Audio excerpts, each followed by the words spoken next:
Mes chers compatriotes, en ces temps des fêtes, mes premières pensées vont vers ceux et celles d'entre vous qui sont isolés, frappés par la maladie ou la peine de la perte d'un proche, et pour qui les fêtes de fin d'année sont des moments difficiles.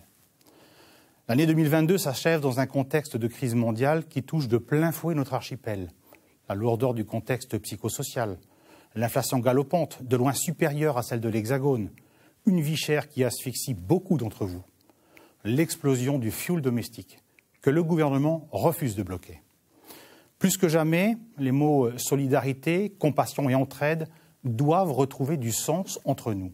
Insulaire d'un territoire pour lequel l'histoire a de nombreuses fois démontré notre capacité à nous rassembler pour défendre cette belle communauté. Je ne manquerai pas de rappeler au gouvernement et aux acteurs concernés leurs responsabilités respectives.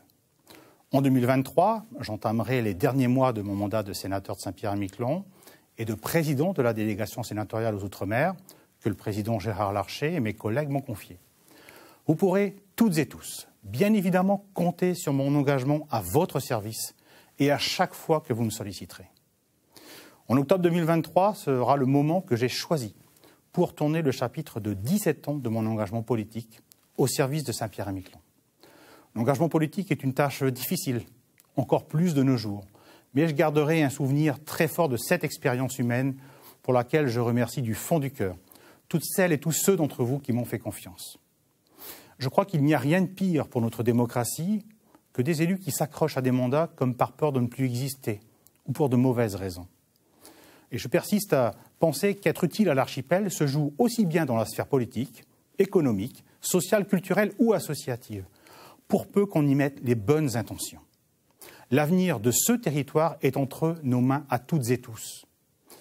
Avec le temps, et ce mandat de sénateur en particulier, est toujours ancré dans mes valeurs humanistes, j'ai pris du recul et acquis une autre vision de la conduite des politiques publiques sur les territoires. Cette réflexion personnelle explique pourquoi je me suis progressivement retiré de certaines responsabilités pour laisser la place à la relève, à d'autres idées. Car notre mouvement n'est pas au service d'une carrière personnelle, mais bien de l'intérêt collectif, d'une volonté de développement du territoire au service de la population. Je profite donc de l'occasion qui m'est donnée pour vous dire que c'est avec un immense honneur que je vous ai servi et que je continuerai de le faire avec la même détermination jusqu'à la fin de mon mandat. À vous toutes et tous, mes chers compatriotes de l'archipel, et à ceux qui sont hors du territoire, je vous adresse mes vœux les plus chaleureux de santé et de bonheur pour cette année 2023.